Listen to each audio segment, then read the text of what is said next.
full pada sore hari ini dengan sehat walafiat. Salawat serta salam senantiasa tercurahkan kepada baginda besar Rasulullah Muhammad SAW, karena berkat beliau kita dapat berada di zaman yang terang benderang kali ini.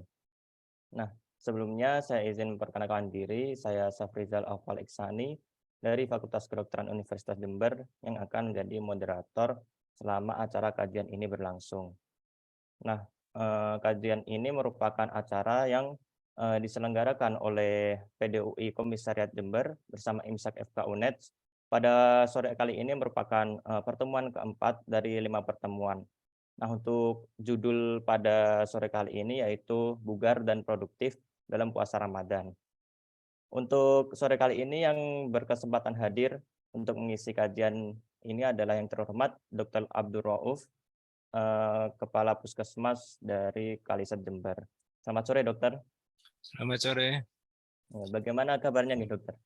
Alhamdulillah. Alhamdulillah. Baik. Alhamdulillah baik, G. Dokter sudah siap bersedia untuk mengisi pada kajian sore hari ini? Untuk share screen bisa ya? Belum diizinkan ini saya.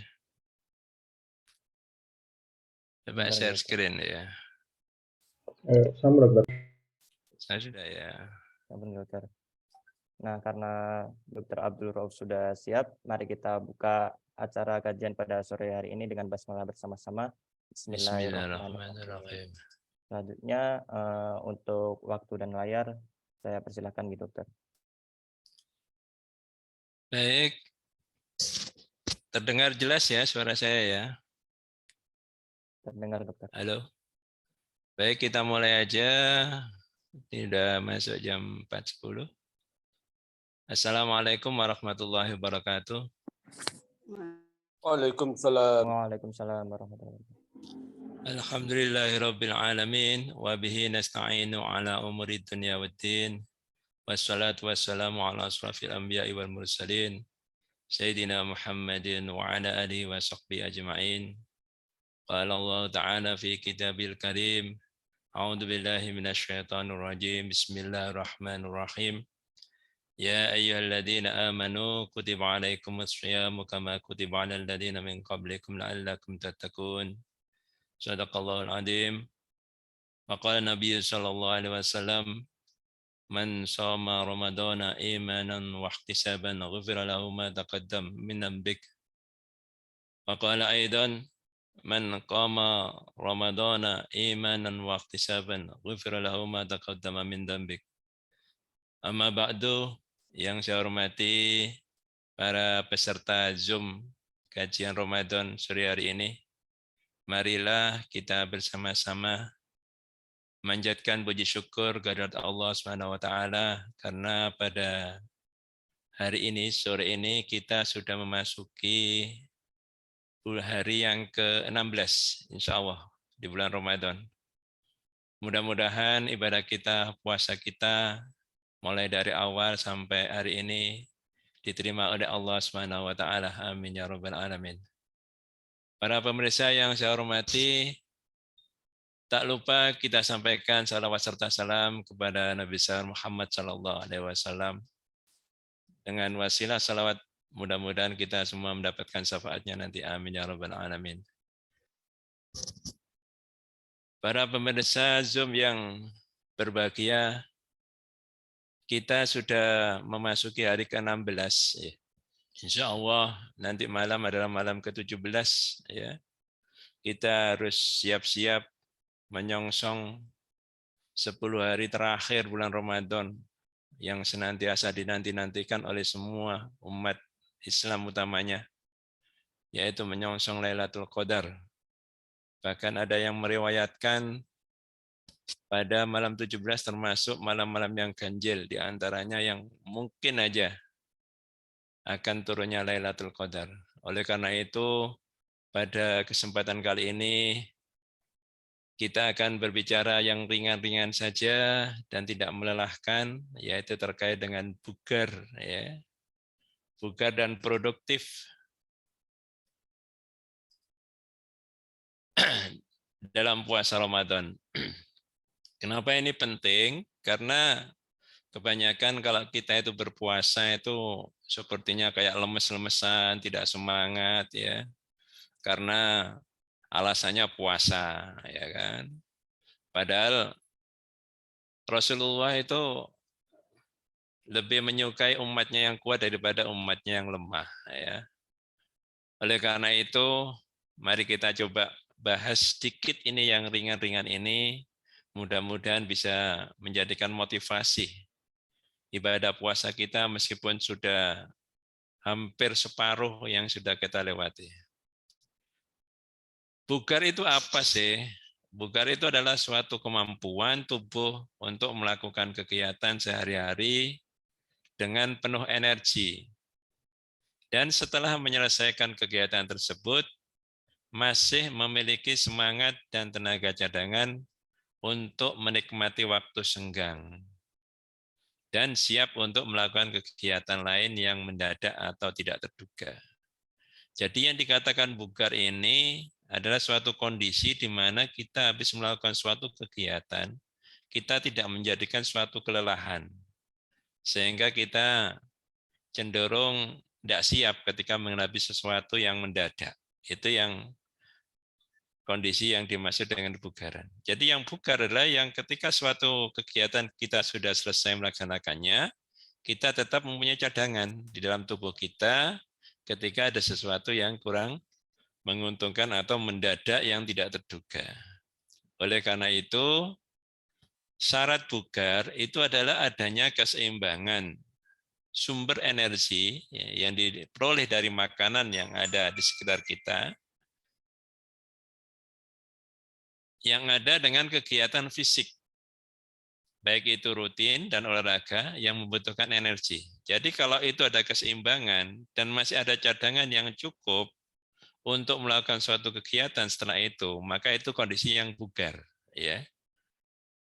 Oleh karena itu sering kita lihat para olahragawan kita ketika bermain pertama bagus, kedua mulai agak menurun, ketiga dan seterusnya pada akhir proses daripada kompetisi malah tambah turun. Berarti itu masalahnya masalah kebugaran. Nah, faktor-faktor yang mempengaruhi kebugaran itu diantaranya adalah faktor usia. Jadi usia ini tidak bisa kita pungkiri. Jadi usia anak-anak ya itu beda dengan pada usia-usia tua. Anak masih baru bisa belajar jalan itu kebugarannya bagus sekali ya.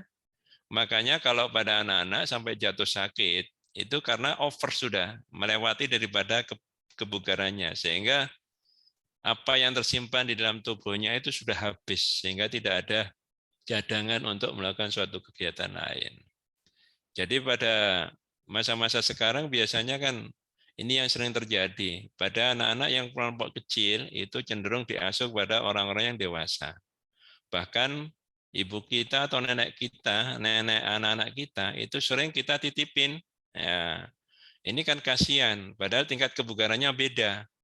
Sehingga kalau sudah dititipin paling 1-2 hari ikutin. Habis lama-lama kelamaan kelelahan, akhirnya si orang tua menyiasati dengan menyiapkan film-film, HP, telkan TV dan sebagainya. Itu sangat mempengaruhi kebugaran. Kenapa? Karena memang kebugarannya berbeda antara anak-anak dengan pada usia-usia lanjut. Kemudian yang kedua, faktor yang mempengaruhi kebugaran adalah faktor pekerjaan. Jadi pekerjaan seseorang sangat mempengaruhi kebugaran masing-masing orang. Jadi pekerjaan yang ringan, ya, yang hanya di depan meja, ya, tidak mempunyai kegiatan aktivitas fisik, beda dengan tukang yang berat, ya, itu pasti beda kebugarannya, ya. Oleh karena itu pada masa Ramadan ini tentunya beda dalam menyikapinya nantinya. Yang ketiga adalah faktor penyakit penyerta. Jadi penyakit penyerta ini juga mempengaruhi kebugaran seseorang.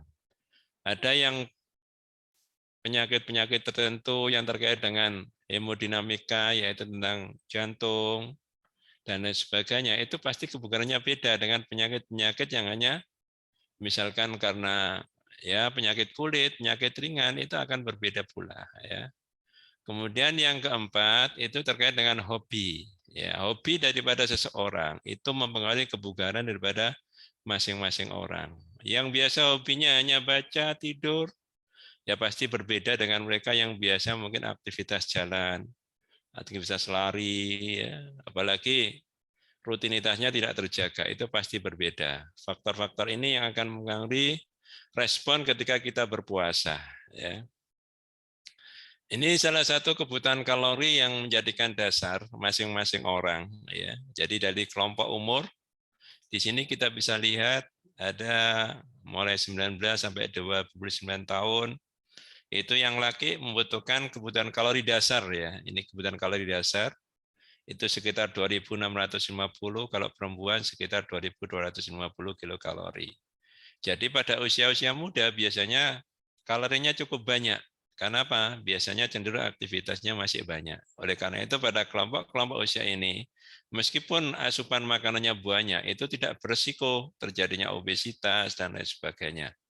Ya. Asalkan tetap aktivitasnya stabil, tetapi kalau kecenderungan untuk aktivitasnya menurun, ya resikonya menjadi akan obesitas. Ya. Kemudian kita lihat, mulai umur 30 sampai 49, itu metabolismenya mulai menurun. Ya. Kalau laki-laki 2.550 kilokalori, pada perempuan 2.150 kalori. Jadi pada usia-usia ini biasanya pada kondisi-kondisi yang sudah nyaman. Ya, biasanya sudah tenang, ada pekerjaan dan sebagainya.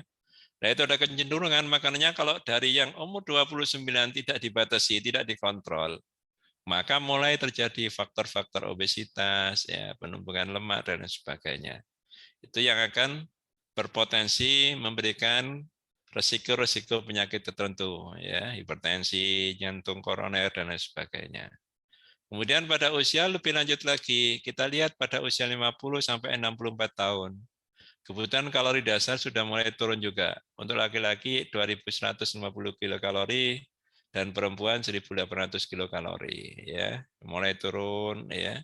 Sehingga pada usia 65 sampai 80 tahun itu kurang lebih pada laki-laki sekitar 1.800 kilokalori dan 1.550 kilokalori pada perempuan. Dan rata pada usia di atas 80 tahun ke atas itu kurang lebih 1.600 kilokalori pada laki dan 1.400 kilokalori pada perempuan. Dan bisa kita lihat di sini antara laki dan perempuan ada kecenderungan untuk lebih banyak laki-laki kebutuhan kalorinya, ya. Sehingga kalau kita perhatikan, ya, laki-laki dan perempuan kalau sudah berkeluarga biasanya porsinya makannya sama. Nah, ini yang resiko, sehingga pada perempuan ada kecenderungan untuk lebih cepat timbulnya obesitas. Apalagi kalau sudah waktu-waktu sudah mulai hamil, ya memang harus ditambah tenaganya dan kalorinya. Menyusui apalagi tidak boleh harus lebih rendah dari kebutuhan basal, ya. Sehingga ini yang harus dipahami dan menjadikan perhatian sehingga tidak menjadikan risiko-risiko obes tadi. Nah, dari energi itu ada sumber energi dari makanan, ya. Dari tubuh kita, ya, ibaratnya itu kalau kendaraan itu ada BBM, ada yang namanya karbohidrat, protein dan lemak, ya. Ini kebutuhan mendasar. Jadi ini yang sehari-hari kita konsumsi, ya. Cuman masing-masing orang tidak sama komposisinya, tergantung daripada selera dan lain sebagainya. Pada kesempatan kali ini saya akan menyampaikan bagaimana sih kerja daripada masing-masing komponen ini di dalam tubuh kita. Ya, kita lihat karbohidrat. Metabolisme karbohidrat adalah proses pencernaan yang memecah karbohidrat untuk mendapatkan energi. Ya, manusia memperoleh karbohidrat dari makanannya.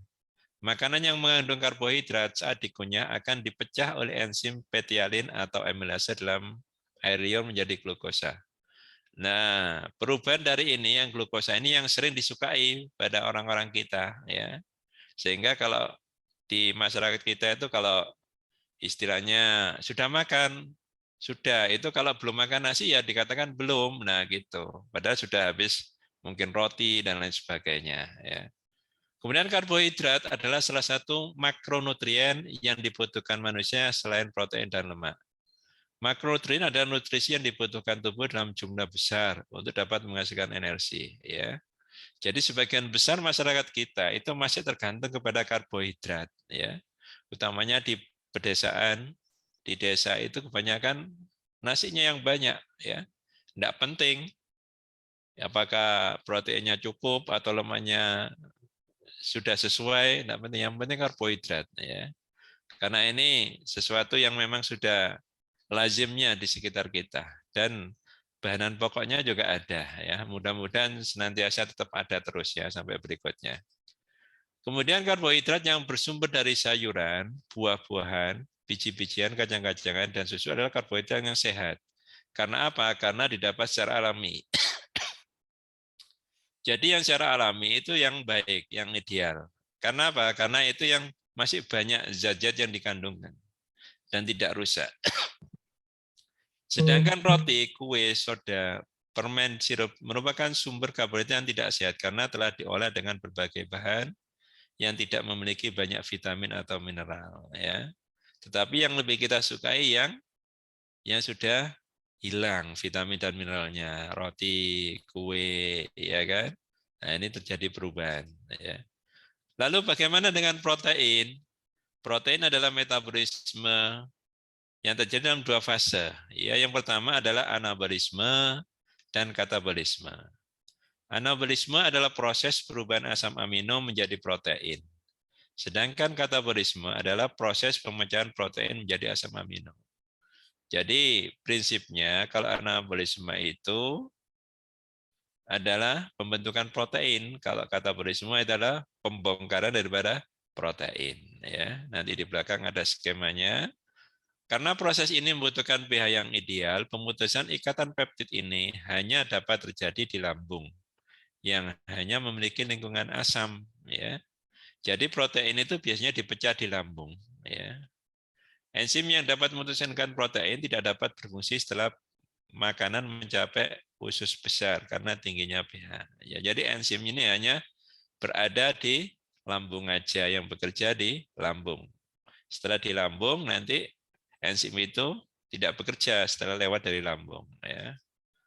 Nah ini metabolisme protein garis besarnya. Jadi dari sistem pencernaan makanan itu akan dipecah menjadi asam amino. Asam amino kemudian diangkut dalam darah, ya. Kemudian di dalam sel tubuh asam amino ini akan dirubah lagi menjadi senyawa organik penting lainnya, atau dirubah menjadi protein tubuh, atau dipecah menjadi urea, ya. Nah, urea ini dipecah dari protein. Oleh karena itu, pada beberapa kasus yang misalkan terjadi gangguan fungsi ginjal yang harusnya dikeluarkan lewat urea, itu biasanya ureanya meningkat, ya. Jadi ini salah satu marker bahwa ketika kita itu masih berfungsi semua organ-organ kita biasanya mengeluarkan urea. Ya, kemudian ada yang dirubah menjadi senyawa amfibolik. Ya. Senyawa amfibolik itu senyawa yang lintasan antara anabolisme sama katabolisme. Ya. Jadi protein ini di sini kerjanya. Ya. Bagaimana dengan lemak? Secara garis besar, metabolisme lemak dimulai dari pemecahan trigliserol menjadi gliserol dan asam lemak. Ya. Gliserol kemudian melewati proses gluconeogenesis dan dirubah menjadi glukosa dan masuk dalam proses glikolisis. Ya. Jadi lemak juga mengalami suatu proses metabolisme ya di situ. Nah, di sini dari trigliserol itu akan dipecah menjadi gliserol ya di dalam sistem pencernaan ya. Kemudian dari gliserol ini di dalam hepar ya terjadi proses gluconeogenesis yang menghasilkan glukosa ya. Nah, nanti terjadi gabungan di sini ya. Jadi ada glukosa yang dihasilkan dari karbohidrat, juga glukosa yang dihasilkan dari lemak ya. Ini dibutuhkan di otak untuk glikolisis di sini ya. Kemudian dari fatty acid ya, itu akan menjadi asetil-CoA ya. Asetil-CoA dalam arti dirubah menjadi keton bodies ya. Kemudian asetil CoA. Di sini asetil CoA juga terjadi persilangan dengan karbohidrat nanti. Ya. Nah, sebagian daripada hasil ketone bodies ini disimpan dalam otot. Ya. Oleh karena itu, yang kelebihan makanan lemak itu biasanya otot-ototnya berlemak. Ya. Jadi kebanyakan orang-orang kita biasanya ototnya besar itu bukan karena volume dari ototnya yang besar, ya seperti main gym, ya dan sebagainya, tapi karena penumpukan lemak di situ yang besar, ya. Sehingga ketika sudah usia tambah lanjut biasanya terjadi kekendoran, ya, sehingga kelihatan, ya. Di sini tempat penyimpanan cadangan-cadangan makanan kita. Nah, pada beberapa jenis, ya, jenis kelamin itu juga ada tempat-tempat tersendiri penyimpanan lemaknya, ya. Kalau pada laki-laki biasanya disimpan di lemak perut, ya. Kemudian pada wanita biasanya di bagian-bagian tertentu yang berbeda dengan laki, ya. Ini metabolisme secara keseluruhan. Jadi kalau tadi karbohidrat itu dirubah menjadi gula. Gula kemudian terjadi proses glikolisis, ya glikolisis tadi menjadi asam pirufat dan di sini masuk asetil CoA, ya. Nah, di sini titik temunya antara lemak dengan karbohidrat, ya. Jadi kalau lemak dari gliserol masuk ke sini menjadi glukosa juga, ya. Asam lemak kemudian menjadi beta oksidasi menjadi asetil CoA, ya. Oleh karena itu pada beberapa penyakit tertentu yang harus dikontrol glukosanya, berarti harus dijaga juga asupan lemaknya sehingga tidak menimbulkan penumpukan di sini. Kemudian pada protein, di sini ada asam amino. Asam amino kemudian melalui proses asetil CoA juga, ya. Kemudian ada yang langsung dipecah menjadi urea, ya dikeluarkan dalam bentuk kencing, ya.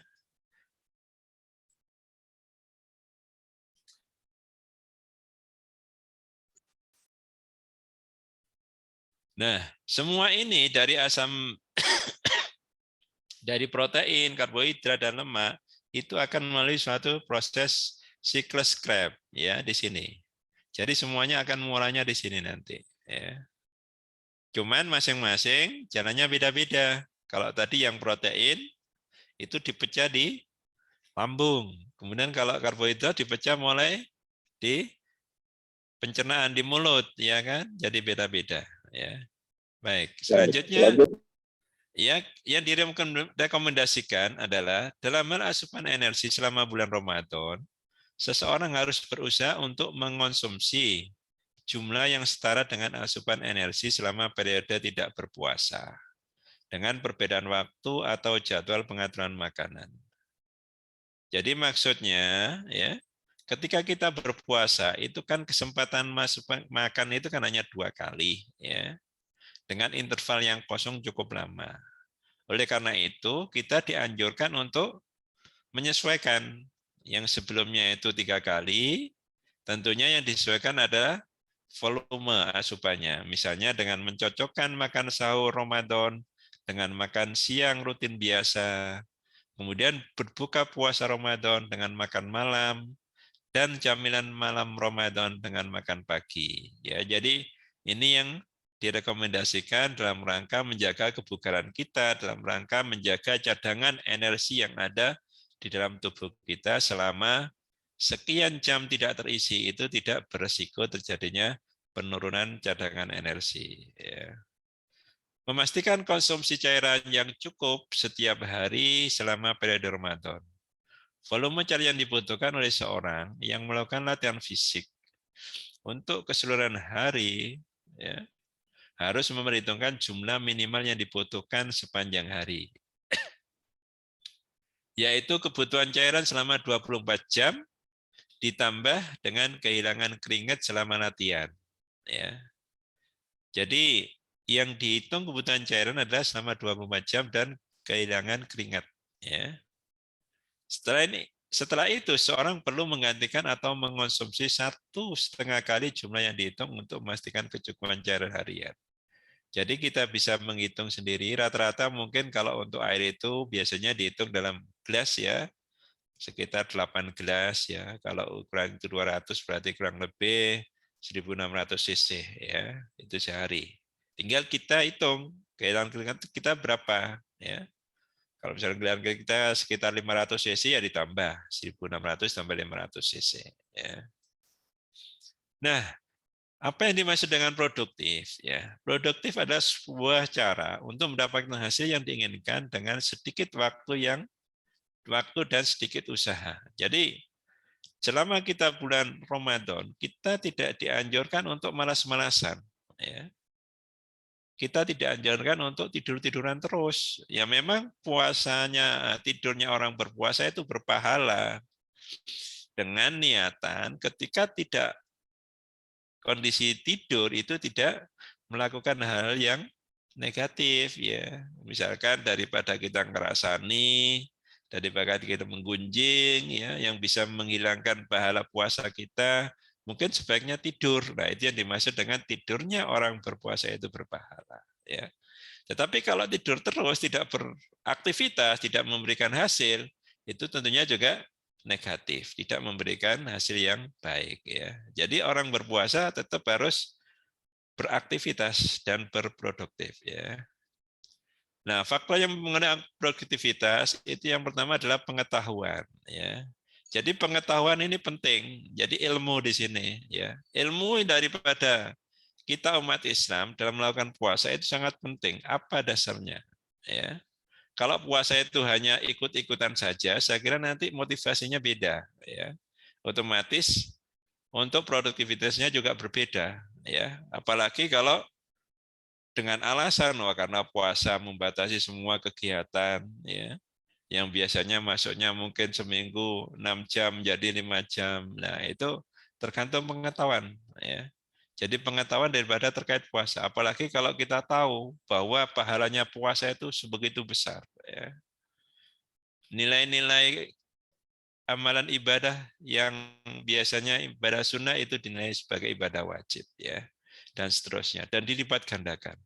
Kemudian yang kedua adalah kemampuan. Ya. Kemampuan seseorang tidak sama. Ya. Tadi terkait dengan pekerjaan. Jadi kalau pekerjaannya berat, biasanya kemampuannya juga besar. Ya, di sini produktivitasnya juga mempengaruhi. Hasil daripada kegiatannya ketika puasa pasti akan berpengaruh. Ya. Kemudian yang ketiga adalah faktor usia. Ya. Jadi kalau sudah tambah usia, biasanya produktivitasnya juga berkurang. Ya. Semakin tinggi usianya, aktivitas semakin menurun. Ya. Nah, dalam Al-Quran disebutkan dalam surat Al-Baqarah ayat 183, A'udzubillahi minasyaitonirrajim. Bismillahirrahmanirrahim. Ya ayyuhalladzina amanu kutiba 'alaikumus syiyamu kama kutiba 'alal ladzina min qablikum la'allakum tattaqun. Hai orang-orang yang beriman, diwajibkan atas kamu berpuasa sebagaimana diwajibkan atas orang-orang sebelum kamu agar kamu bertakwa, ya. Di sini yang dipanggil adalah orang-orang yang beriman. Jadi dasar untuk kita melakukan puasa itu adalah keimanan kita, ya. Dalam rukun Islam itu ada 5. Oleh karena itu, puasa itu tidak ditaruh pada yang pertama. Karena apa? Karena untuk pondasi puasa itu dibutuhkan persiapan. Jadi yang pertama, rukun Islam itu adalah syahadatain, yaitu membaca syahadat. Ya. Jadi yang ringan dulu, dilatih dulu jiwa kita itu. Ya. Yakin dulu. Ya. Asyhadu an la ilaha illallah wa asyhadu anna Muhammadar Rasulullah. Ya. Yakin dulu. Kemudian setelah itu kita diwajibkan untuk menegakkan atau menjalankan sholat. Ya. Setelah syahadat, sholat. Ya. Setelah sholat, ya kita sholat dilatih. Kalau syahadat cukup sekali, ya, dan bisa diulang-ulang, dilatih setiap sholat. Ya. Tapi sholat harus 5 kali, ya, dalam sehari. Ya. Nah di sini terus dilatih terus keimanan kita. Ya. Kemudian ditingkatkan, ya, keimanan kita dengan diwajibkan untuk mengeluarkan zakat. Ya, dilatih. Zakat itu harta milik kita, hasil kerja kita, diwajibkan untuk dikeluarkan. Nah ini sekaligus tes, ya, tes keimanan kita masing-masing. Ya. Kira-kira itu ridho apa enggak? Ya, kita harus melakukan sebagian zakat kita. Kemudian baru setelah itu kita diwajibkan untuk berpuasa. Ya. Nah, di sini dasar inilah yang menjadikan pengetahuan umat Islam menjadikan puasanya itu produktif atau tidak. Ya. Kalau tidak paham di sini, ya pasti akan ya sekedar puasa itu yang penting menahan lapar, menahan dahaga, ya, tidak berkumpul dengan istri, ya. Itu puasanya orang awam. Ya. Makanya dibagi atas 3 kelompok puasa itu. Yang pertama adalah puasa kelompok awam. Ya, jadi hanya mampu menahan dahaga, ya, lapar dan haus saja. Yang kedua adalah kelompok khusus. Ya, kelompok khusus ini adalah kelompok yang bisa menahan kegiatan-kegiatan yang bisa membatalkan pahalanya puasa. Bukan hanya membatalkan puasa saja, tetapi hal-hal yang bisa membatalkan pahalanya puasa. Ya. Kemudian puasanya khusus ya, artinya lebih tinggi lagi. Ya. Itu biasanya kelompok orang-orang yang puasanya itu bisa menahan dari hal-hal yang dalam hatinya itu menjadikan tidak memikirkan sesuatu yang bisa membatalkan pahalanya puasa. Ya, jadi kalau tadi itu hanya menahan lapar dan dahaga. Yang kedua, itu puasa khusus itu mengendalikan panca indera kita, anggota gerak tubuh kita agar tidak melakukan sesuatu yang bisa membatalkan pahalanya puasa. Ya, yang ketiga ini biasanya puasanya para nabi dan rasul. Ya, oleh karena itu, yang tidak kalah pentingnya dalam menjaga kebugaran ini adalah niat. Ya, niat itu memiliki 2 fungsi utama. Yang pertama adalah untuk membedakan antara satu ibadah dengan ibadah lainnya atau membedakan antara ibadah dengan kebiasaan. Ya, apa maksudnya di sini? Ya, ketika kita melakukan suatu kegiatan mandi, ya, mandi keramas. Kalau kita itu niatnya untuk mandi junub, itu berarti itu suatu kewajiban, ya. Mungkin habis kumpul sama istri kita wajib junub, atau habis keluar mani mimpi, ya, itu harus mandi junub. Nah, itu wajib. Tetapi kalau keramas biasa itu niatnya tidak ada, sama-sama memakai sampo, sama-sama memakai sabun, ya. Jadi tergantung niat, ya. Yang kedua, untuk membedakan tujuan seseorang dalam beribadah. Ya, jadi niat itu bisa menjadikan nilai kualitas ibadah kita. Ya, selain tadi yang produktif, nanti nilainya di akhirat itu, ya, tadi disampaikan, la'allakum tattaqun, ketakwaannya masing-masing orang diukur dari niatnya ini, ikhlasnya ini. Ya, jadi niat yang ikhlas, insya Allah nanti akan mendapatkan surga Allah Subhanahu Wa Taala. Ini bisa dilihat dalam kitab Jami' al-Ulum wal Hikam halaman yang 67. Ya, ini tentang niat. Ya. Niat, Rasulullah SAW bersabda, sesungguhnya perbuatan itu tergantung pada niatnya. Ya. Seseorang itu akan memperoleh apa yang telah diniatkannya. Siapa yang hijrahnya itu karena Allah dan Rasulnya, maka ia akan memperoleh pahala. Dan barang siapa yang hijrahnya itu karena harta atau wanita, maka ia akan memperoleh apa yang diniatkannya. Hadis riwayat Bukhari dan Muslim. Dalam asbabul wurud daripada hadis ini adalah ketika Rasulullah mengajak hijrah para sahabatnya. Di mana pada waktu itu untuk kegiatan dakwanya di kota Mekah itu mengalami banyak hambatan, ya. Sehingga disarankan atau diwahyukan untuk hijrah, ya. Nah, dari sini dari setiap yang ikut, ya, dari sahabatnya itu diantaranya ada yang niatnya tidak hijrah karena Allah dan Rasulnya, ada yang pengen hartanya, ada yang pengen wanita dan sebagainya. Makanya ini disampaikan oleh Rasulullah pada waktu itu. Ya. Dan puasa sebenarnya dapat menjadi strategi manajemen gaya hidup yang bermanfaat bagi beberapa penyakit kronis dan tidak menular. Ya. Jadi ini manfaat puasa. Ya. puasa selama minimal 3 hari memungkinkan tubuh untuk mulai memproduksi sel darah putih yang meremajakan sistem kekebalan tubuh untuk melawan infeksi. Jadi dengan puasa itu tubuh kita semakin produktif, bukan makin bermasalah ya. Coba kalau kita mungkin sama sekali tidak ada kewajiban puasa selama setahun, mungkin penyakit yang sudah numpuk ya, sudah ada dalam tubuh seorang makin merajalela. Ya. Status kesehatan akan meningkat dengan fungsi kekebalan akan terpelihara apabila senantiasa menjaga pemenuhan aktivitas fisik di bulan puasa. Ya.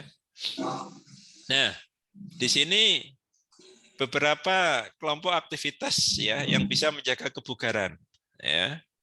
Tentunya di sini dilihat dulu daripada indeks massa tubuhnya. Ya. Semakin besar indeks massa tubuhnya, aktivitasnya, kebutuhan kalorinya semakin kecil. Ya, karena apa? Karena cadangan daripada masing-masing tubuh seseorang itu mengikuti daripada indeks massa tubuhnya. Jadi kalau kurang dari 18 ini kategori kurus ya. Jadi kalau kurus biasanya aktivitas ringan itu membutuhkan sekitar 35 kilokalori per kilogram, kalau aktivitas sedang 40 kilokalori per kilogram, dan aktivitas berat kurang lebih antara 40 sampai 45 kilokalori per kilogram ya. Dan seterusnya. Kalau normal mungkin 30 kilokalori untuk aktivitas ringan dan aktivitas berat sekitar 35 kilokalori per kilogram dan aktivitas berat 40 kilokalori per kilogram ya. Begitu juga kalau sudah di atas 23, ini termasuk kategori lebih, berat badan lebih, maka aktivitas ringan otomatis agak menurun. Karena apa? Karena kalau ini disamakan dengan yang kurus, maka akan terjadi penumpukan kalori dalam tubuh seseorang. Dan itu akan merugikan bagi seseorang. Ya. Nah, di sini ada contoh daripada aktivitas. Aktivitas ringan itu apa? Misalkan menyetir, mengajar, ya, berjalan, bekerja di kantoran. Nah, ini ada memancing. Bagi yang hobi memancing itu ke aktivitas ringan, ya. Mungkin sambil ngabuburit ya. Padahal kalau ngabuburit itu sebetulnya dianjurkan adalah untuk banyak berdoa ya, karena biasanya mendekati buka itu waktu-waktu yang mustajabah untuk berdoa. Kemudian aktivitas sedang, kerja rumah tangga, ya, bersepeda, ya, bowling, berjalan cepat, berkebun. Kemudian kalau aktivitas berat itu apa? Aerobik, ya, kerja lapangan, bangunan, pertanian, panjat tebing, jogging, dan lain sebagainya. Nah, di sini ada tips ya, kebugaran jasmani hanya dapat dicapai dengan melakukan latihan fisik dengan baik, benar, terukur, dan teratur. Ya, baik di sini dalam arti adalah menyesuaikan tadi. Kalau kelompok usia remaja ya harus menyesuaikan, tidak boleh sama dengan yang sudah usia di atas 50 tahun. Ya, kalau remaja mau kegiatan lebih dari sekian jam tidak apa-apa, tapi kalau yang sudah di atas 50 ya bukan malah tambah risiko, malah sakit semua ya. Kemudian yang kedua adalah benar ya. Benar itu adalah sesuai dengan proses ya, ada pemanasan, ya, aktivitas, pendinginan, tidak langsung ya. Ketika latihan jasmani itu melakukan sesuatu yang mendadak, itu bisa berisiko terjadinya gangguan-gangguan dalam tubuh kita. Kemudian yang ketiga adalah terukur ya. Terukur. Jadi kalau misalkan kalau usia tua ya, sudah ada gangguan jantung ya mungkin jalan semampunya, tidak boleh memaksakan. Mungkin 500 meter ya atau 1 kilo. Ya. Ditambah teratur. Nah, ini yang penting. Jadi BBTT ya, baik, benar, teratur dan terukur ya. Teratur ini yang sangat penting ya. Latihan fisik dengan intensitas rendah sampai sedang itu biasanya dianjurkan pada pagi hari ya. Pagi hari minimal 3 kali dalam seminggu setelah makan sahur atau sholat subuh ya. Selama kurang lebih 10 sampai 15 menit dan maksimum 30 menit ya.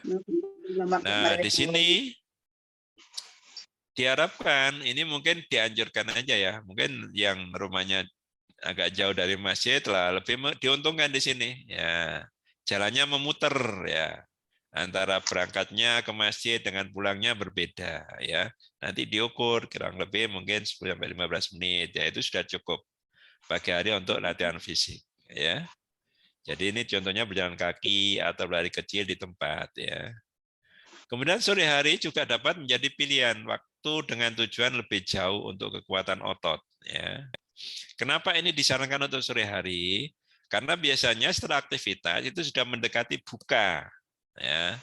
Mendekati buka sehingga ketika kita lelah itu kita sudah siap untuk mengkonsumsi makanan atau minuman ya. Ini tidak dianjurkan pada pagi ya untuk melatih kekuatan otot. Selama berapa menit? Minimal 30 menit dan maksimal 2 jam ya. Ini saya kira kalau 2 jam habis asar itu ya. Itu antara asar dengan maghrib itu mendekati 2 jam itu ya. Jadi kalau aktivitas di situ mungkin berkebun dan sebagainya ya. Itu bisa ya. Itu tetap masih bisa menjaga kebugaran ya. Di sini ada yang berlari, bersepeda ya. Makan sahur dikonsumsi selambat mungkin yang diperbolehkan dalam kaidah agama untuk memastikan tubuh berada dalam keadaan berpuasa ya. Jadi dimaksud dengan dalam kaidah beragama ini adalah batas imsak ya. Sebetulnya imsak itu sendiri kalau untuk batas tidak boleh makan itu ada subuh ya. Biasanya ini karena kalau sudah tidak diingatkan dengan imsak, karena jarak imsak dengan adzan subuh itu biasanya 5 menit. Ya, biasanya bablasan nanti ya. Oleh karena itu yang disepakati adalah kaidah agama di sini ada batas imsak ya. Untuk memperoleh terpendek di siang hari. Jadi kalau kita sahurnya terlalu malam itu jarak lapornya terlalu jauh ya. Misalkan jam 12 malam, ada kan yang biasanya males bangun sehingga sahurnya malam aja dirapel, habis itu tidur sampai pulas. Memang habis makan terus tidur pulas sekali ya. Tapi itu tidak disarankan. Karena apa? Karena resiko kebugarannya akan terganggu ya. Strategi ini akan membantu membatasi penurunan simpanan glikogen, otot endogen, terutama menjelang akhir periode sore hari. Ya, jadi kalau sore hari tadi yang di metabolisme tubuh itu disimpan di otot-otot, cadangannya sudah habis, maka terjadi proses glikogenolisis di otot ini. Nah, ini yang dilakukan oleh tubuh kita, ya. Nah, tujuannya untuk menjaga ini, ya. Dengan demikian, kadar glikogen otot akan tersedia setelah 10 sampai 12 jam tanpa asupan makanan seperti yang mungkin terjadi pada sore hari. Nah, ini tujuannya kenapa kita harus sahur pada dilambatkan, artinya mendekati subuh, ya batasannya imsak. Ya, kesimpulannya, yang pertama adalah berbuka sedini mungkin dengan makanan yang mengandung glukosa tinggi, ya. Ini bisa dari karbohidrat atau lemak. Kemudian yang kedua, menghindari makan berlebih saat berbuka. Nah, Rasulullah menganjurkan makan kurma. Ya, kurma itu sudah banyak mengandung nilai-nilai gizi. Ya, di situ sudah ada glukosanya, ada vitaminnya, mineralnya, biasanya 3 dianjurkan. Ya, atau 5 atau 7 ya. Ganjil karena sukanya yang ganjil. Allah itu suka yang ganjil-ganjil. Ya, ini silahkan makan kurma. Kemudian sahur sedapat mungkin mendekati waktu imsak. Ya. Kemudian yang keempat, makan makanan bergizi dan seimbang. Ini penting, ya. Jadi keseimbangan gizi itu dibutuhkan. Jangan sampai berlebihan nanti. Kalau suka lemak ya lemak toh, ya. Kalau enggak suka lemak karbohidrat toh dan sebagainya. Banyak kan anak sekarang itu enggak suka sayur, ya. Padahal sayur itu banyak kandungan mineral dan seratnya, ya. Kemudian minum banyak untuk mencegah dehidrasi. Nah, ini biasanya yang sering dilupakan. Ya, oleh karena itu dianjurkan ketika setelah memakan kurma kita dianjurkan minum air putih 1 gelas. Ya, jadi setelah 1 gelas itu kita melakukan ibadah sholat maghrib. Nah, setelah sholat maghrib baru kita makan makanan yang berat. Ya, jangan sampai setelah begitu adzan, Allahu Akbar, kita langsung habisin semua. Seperti kita ancam itu ya, makanan-makanan. Awas nanti kalau sudah adzan, aku habisin semua. Itu tidak Tidak boleh seperti itu ya. Kemudian melakukan olahraga ringan. Ya, ini untuk menjaga kebugaran ya. Jadi kebugaran tentu harus ada kegiatan-kegiatan olahraga ya. Biasanya kalau tanpa olahraga orang tetap kelihatan sehat ya. Kelihatan tidak sakit tapi tidak bugar ya. Kenapa? Karena setelah aktivitas tertentu biasanya dia langsung loyo ya. Tidak punya cadangan apa-apa. Kemudian tidak cukup tidur cukup dan berkualitas ya tadi ya. Cukup, tidak harus berlama-lama ya dengan alasan tidurnya orang berpuasa itu berpahala. Nah, itu tidak boleh ya. Ya, kalau memang tidurnya itu dalam rangka menghindari untuk hal-hal yang negatif yang bisa membatalkan puasa daripada ngerasani dan lain sebagainya, itu tidak apa-apa. Tapi masa terus-terusan ya selama puasa pagi sampai sore tidur terus ya. Kemudian mengkonsumsi buah-buahan dan multivitamin untuk menambah stamina. Ini penting. Ya. Dan tidak kalah pentingnya adalah tumbuhkan kegembiraan dalam melakukan ibadah puasa Ramadan itu. Dengan cara apa? Dengan cara tadi. Niatnya, niat untuk mendapatkan surganya Allah Subhanahu wa taala. Oleh karena itu setiap akhir daripada sholat tarawih kita dianjurkan atau diajak bersama-sama untuk membaca doa ya. Astaghfirullah nas'aluka ridho'akal jannah wa na'udzubika min sakhatika wan nar. Itu salah satu harapan kegembiraan orang berpuasa. Jadi ini yang menjadikan tingkat kebugarannya berbeda ya. Kalau niatnya tidak itu biasanya agak loyo, tidak semangat ya. Puasa itu seperti akan membebani seseorang. Puasa itu seakan-akan menyiksa ya di situ. Tetapi kalau kita sudah ada kegembiraan karena nanti pahala puasa itu adalah surganya Allah Subhanahu wa taala, maka kita akan semangat dan produktif, tidak loyo. Nah, itu aja yang bisa saya sampaikan pada kesempatan kali ini. Mudah-mudahan bisa memberikan tambahan sedikit ilmu buat kita semua dan kita bisa semangat lagi dari sisa waktu yang tinggal setengah bulan Ramadan ini, kita tetap semangat. Saya akhiri, wassalamualaikum warahmatullahi wabarakatuh. Waalaikumsalam warahmatullahi wabarakatuh. Masya Allah, terima kasih banyak dokter atas penyampaian materi yang sangat luar biasa. Sedikit saya simpulkan bahwasanya kebugaran itu merupakan kemampuan tubuh untuk melakukan kegiatan sehari-hari, namun masih ada semangat dan tenaga dalam tubuh untuk menghadapi masalah lain. Nah, syarat kebugaran itu adanya keseimbangan antara sumber energi atau makanan dengan olahraga yang butuh energi. Faktornya bisa ada usia, pekerjaan, penyakit penyerta serta hobi. Lalu dari kebutuhan dasarnya kita membutuhkan karbohidrat, protein dan lemak. Dari tiga itu kita dapat mendapatkan energi, yaitu melalui proses glikolisis serta katabolisme. Lalu dalam Ramadan ini kita harus mendapatkan asupan energi yang sama ketika juga pada saat kita tidak berpuasa, namun berbeda dari waktu serta jadwalnya. Serta juga ada cairan yang cukup untuk agar tidak dehidrasi ketika puasa nanti. Kita juga dituntut untuk produktif, yaitu dapat mendapatkan hasil yang diinginkan dengan sedikit waktu dan usaha. Faktornya yaitu pengetahuan, kemampuan, serta usia. Terus dari puasa ini kita dituntut untuk berniat, karena dengannya kita bisa membedakan ibadah satu dengan yang lain, serta membedakan untuk tujuan dalam ibadah. Maka dari itu kita niatkan puasa pada bulan Ramadan ini untuk mendapatkan ridho serta rahmatnya Allah. Jadi kesimpulan pada sore hari ini yaitu ketika puasa kita dianjurkan untuk sahur selambat mungkin, buka sedini mungkin dengan glukosa yang tinggi, hindari makanan berlebih saat buka, makan makanan yang bergizi seimbang, lalu minum yang banyak agar tidak dehidrasi, olahraga ringan, serta tidur cukup dan berkualitas, lalu konsumsi buah-buahan dan multivitamin untuk menambah stamina, serta tumbuhkan kegembiraan dalam puasa. Ya, mungkin ada sedikit tambahan waktu. Di sini juga ada pertanyaan lewat chat Zoom, dokter. Ada 3 pertanyaan yang masuk. Yang pertama, izin bertanya dokter, bagaimana tips khusus cara menaikkan kebugaran pada usia yang mulai senior atau tua, terutama saat puasa, sehingga kita makin tua akan semakin bugar. Terima kasih banyak, dokter. Dari dokter sendiri, apakah mau ditampung atau dijawab langsung, nih, dokter? Ya, ini dari chat ada dari Dr. Sugianta ya. Terima kasih, Dok.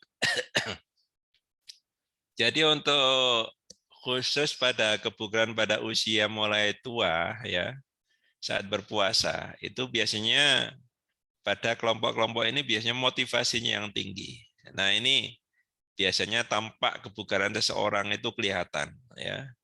Bahkan kadang-kala kalau kita taraweh itu biasanya kalau yang usia-usia 50, 60 itu biasanya cepat bangun ya. Kalau sudah apa as-sholat itu langsung bangun pada kelompok-kelompok itu. Pada kelompok-kelompok yang muda biasanya alas-alasan biasanya karena kebanyakan makan atau enggak tahu ya. Itu yang pertama adalah karena niat ya, motivasi niat itu. Nah, itu biasanya sudah memberikan poin tersendiri. Kemudian untuk aktivitas tentunya menyesuaikan daripada tadi kelompok tadi ya. Jadi pada usia-usia yang lanjut di atas 80 otomatis aktivitasnya hanya jalan santai ya untuk menjaga kebugarannya aja ya. Tapi kalau yang lebih muda bisa ditambah lebih jauh lagi jalannya.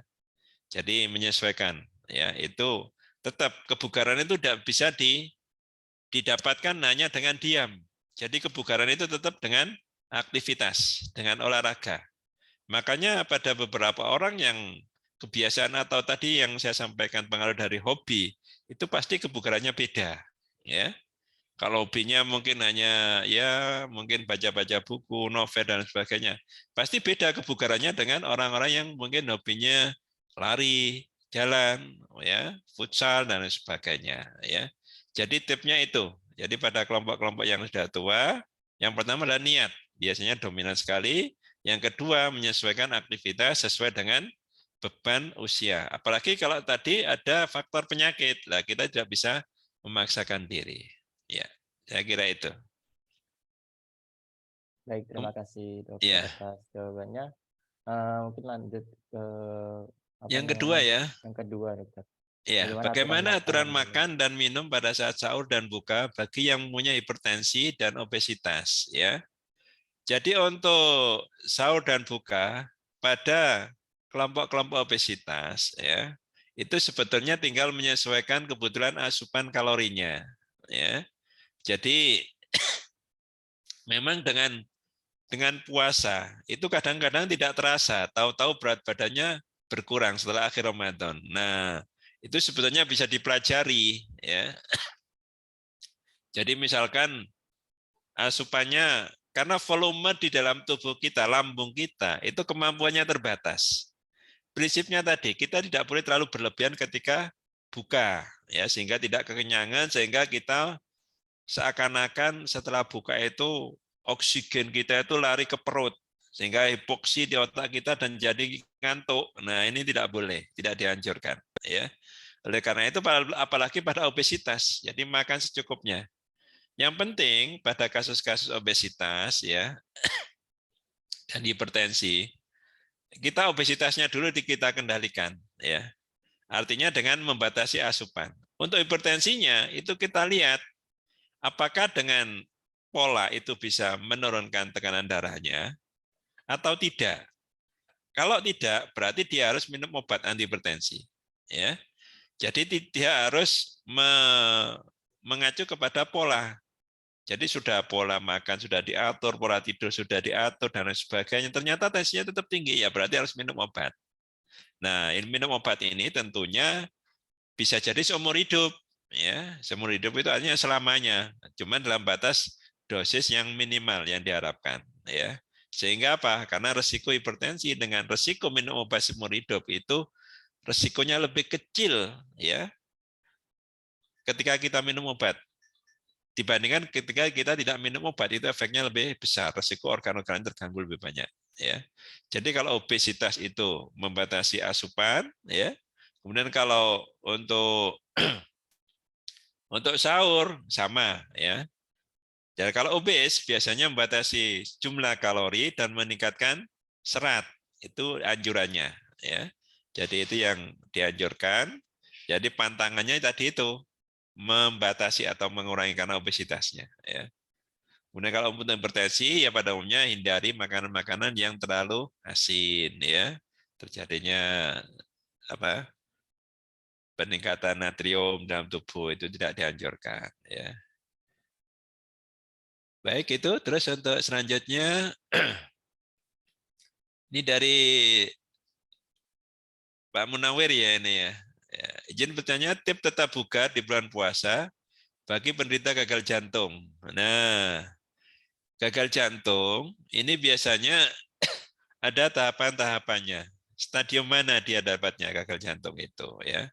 Tentunya memang puasa itu diwajibkan ya. Tetapi kalau misalkan kalau itu tidak mampu dilakukan pada penderita gagal jantung stadium 4 ya, mereka tentunya tidak dituntut.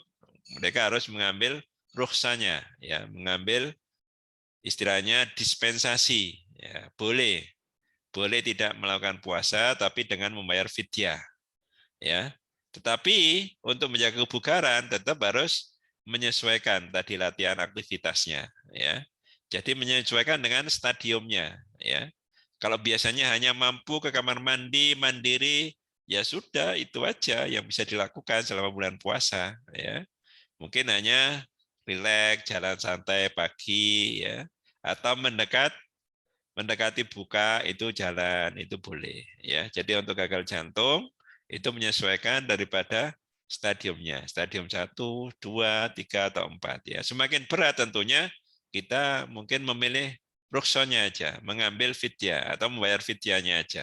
Tidak harus berpuasa ya. Itu salah satu keringanan yang diberikan oleh Allah Subhanahu wa taala. Jadi tidak perlu memaksakan diri dan tidak perlu mengganti puasa di tempat lain. Jadi cukup membayar fidyah ya. Ya, saya kira sudah itu yang semua yang ada di chat ya. Mungkin. Ya, terima Terima kasih. kasih dokter atas jawabannya. Mungkin dari penanya apakah ada tanggapan? Bila ada mungkin bisa present ataupun bisa chat di Zoom. Untuk Dokter Sugianta, Dokter Desi Wulandari, serta Dokter Al-Munawir. Atau mungkin dari rekan-rekan sekalian bila ada pertanyaan lagi bisa segera diajukan. Ya, saya hitung dari 5, 4, 3, 2, 1. Ya, karena sudah jam 5 lebih. Terima kasih banyak dokter. Baik karena waktu diskusi sudah habis, maka saya cukupkan untuk sesi diskusi ini. Mohon maaf apabila ada pertanyaan yang belum tersampaikan. Terima kasih atas partisipasi aktif dari sejawat sekalian dan dokter atas jawaban yang diberikan. Acara selanjutnya adalah doa. Izinkan saya untuk memimpin doa pada sore kali ini. Mari kita mengangkat tangan seraya meminta kepada Allah Subhanahu wa taala. A'udzubillahi minasyaitonir rajim. Bismillahirrahmanirrahim. Alhamdulillahirabbil alamin. Hamdan yu'afi ni'amahu wa yukafi mazidah. Ya Rabbana lakal hamdu kama yanbaghi li jalali wajhikal karim wa 'azimi sultanik. Allahumma shalli ala sayyidina Muhammad wa ala ali sayyidina Muhammad walhamdulillahirabbil alamin. Allahumma inna nas'aluka salamatan fid din wa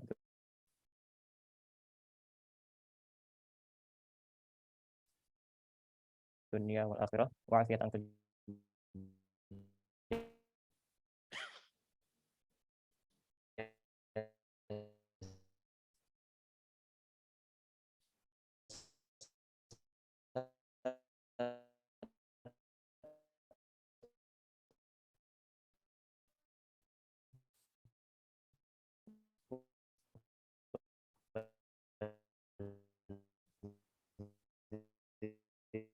ya datang fil ilmi lal maut wan najata minan nar wal afa an hisab ya an'amta alaina wa ala ampunilah kami amankan semoga kami tergolong orang-orang diberi rahmat darimu ya Allah berkailah acara ini sehingga dengan acara ini kami bisa mendapatkan ilmu yang bermanfaat lagi barokah Allahumma arinal haqqa haqqa warzuqna ittiba'a wa arinal batila batila warzuqna tinaba Allahumma ighfir lana dzunubana wa ila walidaina warhamhum kama rabbana shaghira Rabbana atina fid dunya hasanah fil akhirati hasanah wa qina adzabannar. Subhana rabbika rabbil izzati amma yasifun. Wassalamun alal mursalin walhamdulillahi rabbil alamin. Baik, selanjutnya adalah sesi dokumentasi. Izinkan saya untuk memimpin sesi dokumentasi kali ini bagi teman-teman rekan-rekan dokter-dokter sekalian bila ingin dimohon untuk menyalakan fitur kameranya. Baik, dokumentasi saya pimpin 3, 2, 1.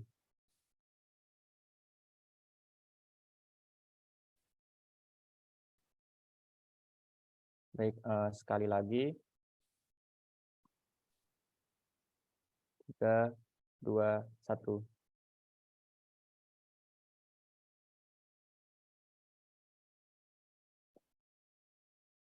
Dan saya ucapkan terima kasih kepada Dr. Abdul Rauf serta dokter-dokter sekalian yang telah berpartisipasi aktif pada sore kali ini.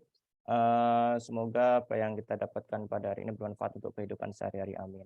Amin ya Terima Allah. kasih sekali lagi saya ucapkan. Mohon maaf atas segala kekurangan dari saya. Sampai jumpa di kajian-kajian berikutnya.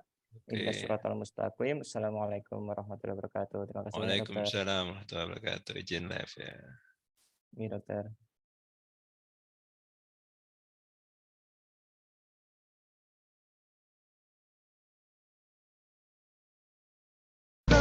Datang kembali, langit bumi bintang pun menari, wajah-wajah bahagia menyambut gembira, bulan penuh berkah, bulan penuh dengan ampunan. Terima kasih.